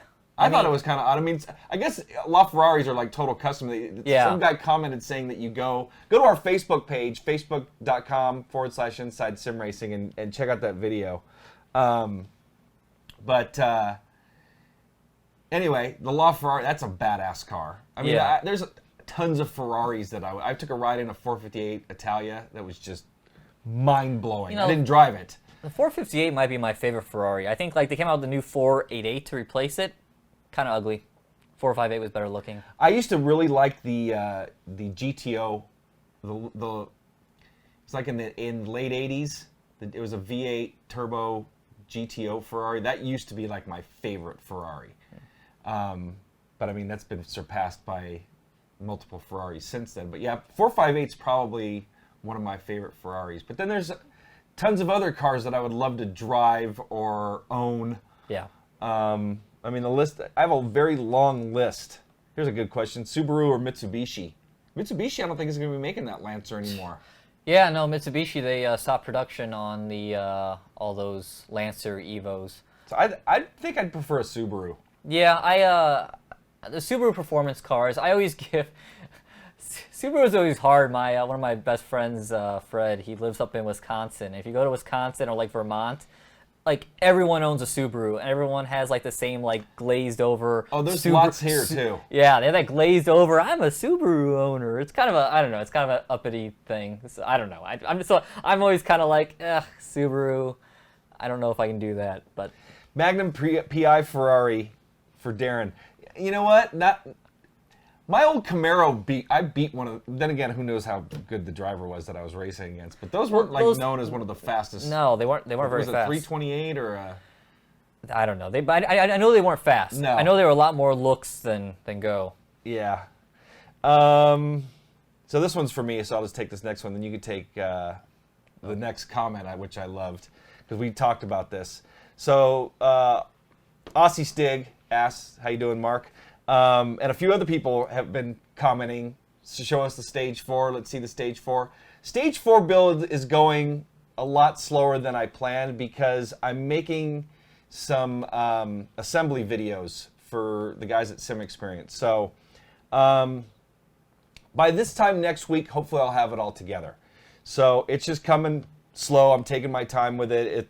As you guys saw on the show last week, there's a lot of parts. So anyway, coming along.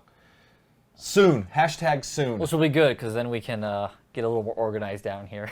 Yeah, it's a mess. It's hard having all those pieces out. Well, between that and the track racer that we just built. Yep, yeah. The part of getting the track racer built was to get that giant box out of here. Yeah, we had a huge. Where'd that box go? Is it outside? No, I shoved it in the shed? In the shed. Yep. Okay, cool. It's like thrown on top of stuff. Man, I'm not gonna be able to get my lawnmower and stuff out here soon. No.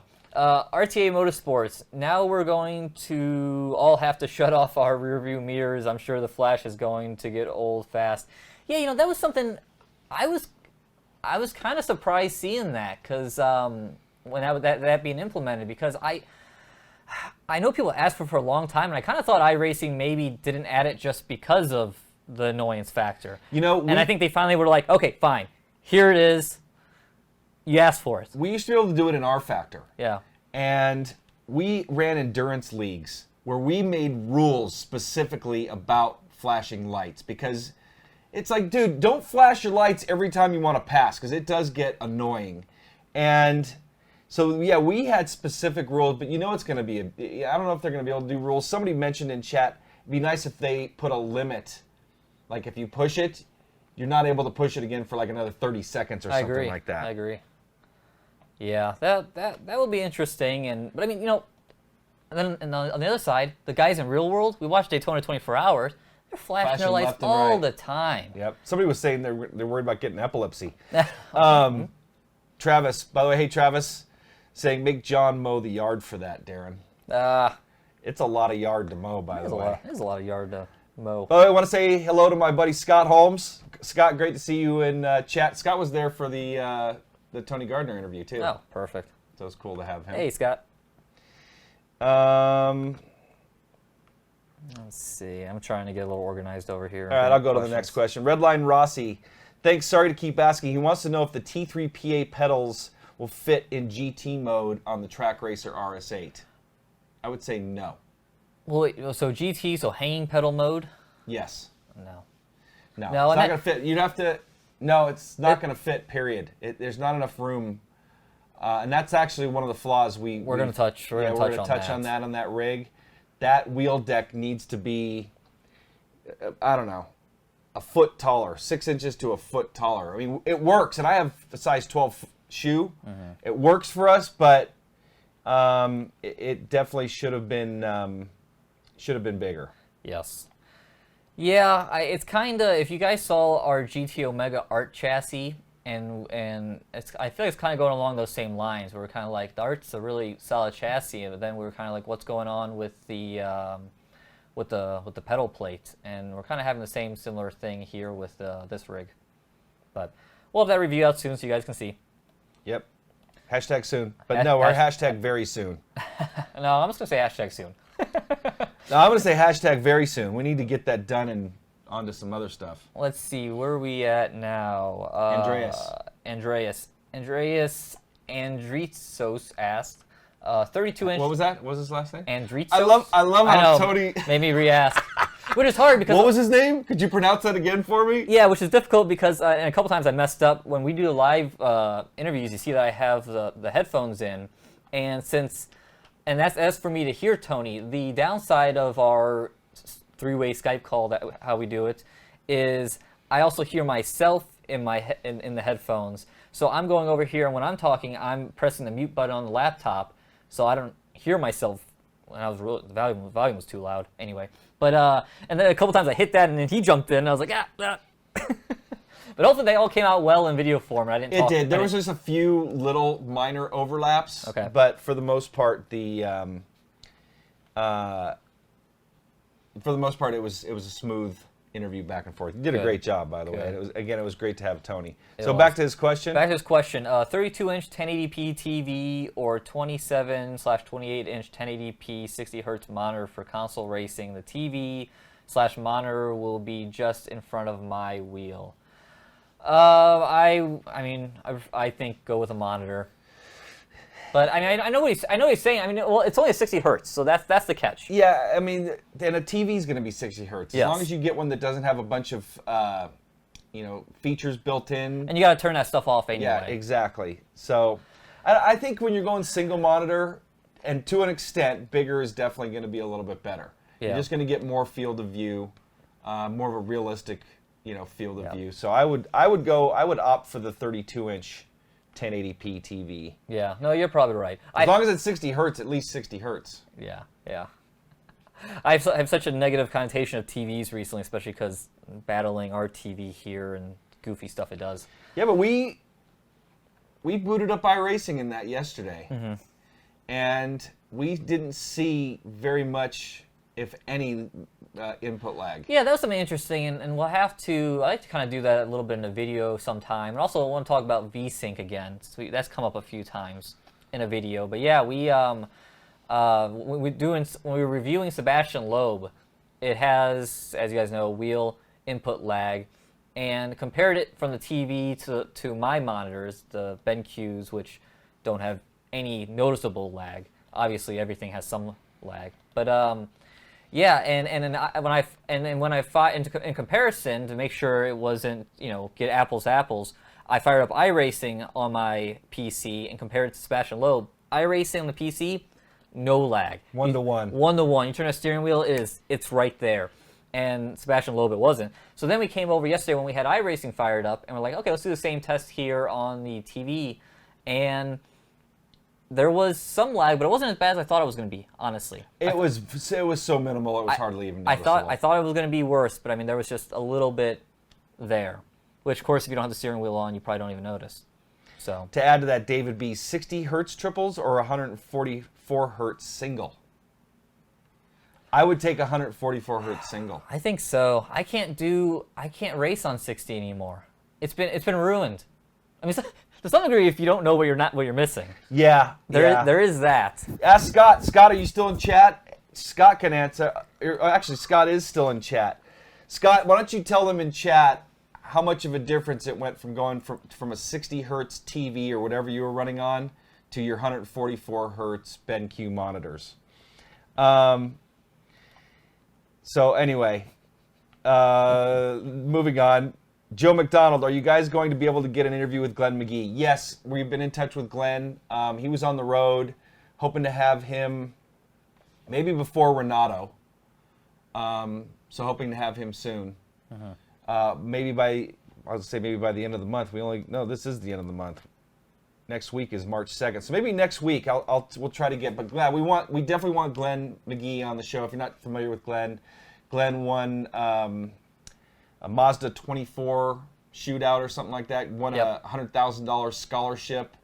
Big iRacer, was representing iRacing, and anyway, so yeah, we're hoping to have Glenn on the show very soon. There it is. I haven't forgot about that. And another up-and-coming race car driver, Ariel Biggs, who ran in the Chili Bowl. Yep. Sprint car driver. Anyway, we'd love to get her on the show. I haven't talked to her in a while, but I think she's busy trying to land some sponsors and rides for her this upcoming race season. So yeah, both of them we talked about after we did the Gamer Muscle interview, and then we had some technical issues with that, and went out and got a new capture card. So now that we're able to do the interviews, as you've seen the last couple of weeks, we're gonna circle back around and get them. This is a good question. Time Runner. it's Travis. Travis. You're gonna meet soon. Yep. In-N-Out Burger or Carl's Jr.? Oh, that's a no-brainer for me. Have you tried In-N-Out? Yes, I love In-N-Out, and it's in Dallas. I know.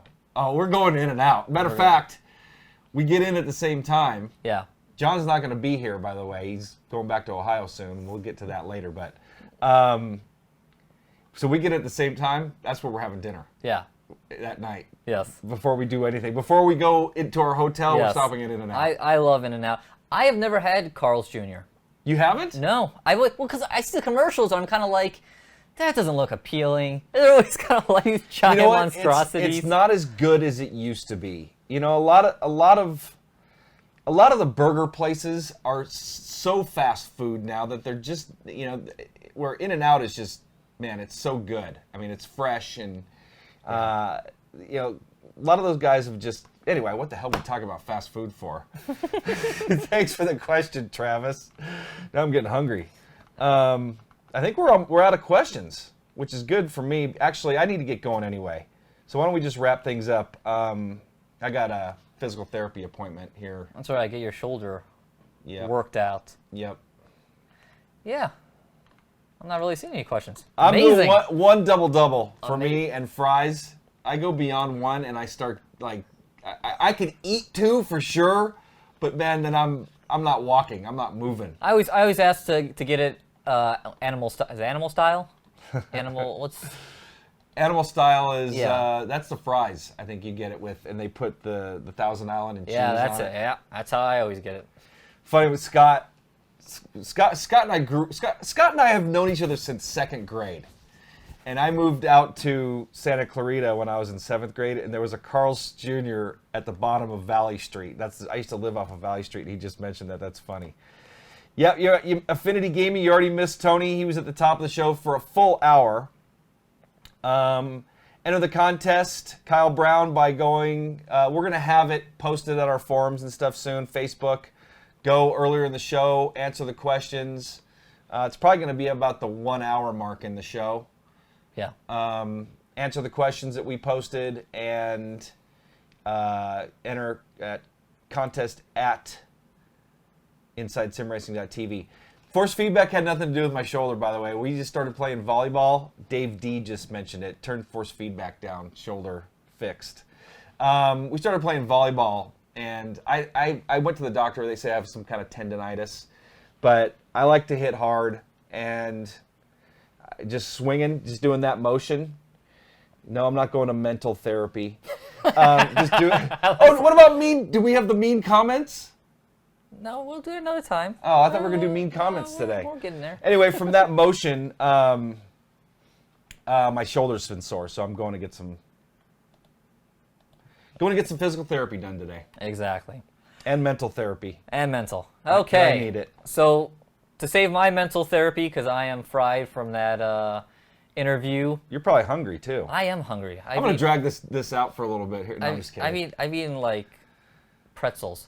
So, yeah, gonna wrap it up on the February 24th edition of This Week Inside Sim Racing. Again, thanks to Tony Gardner for coming on and having an awesome hour-long interview and giving a lot of good insights to iRacing and stuff to come. And thanks to all you for participating and getting us some great questions. And sorry if we didn't ask your question in particular.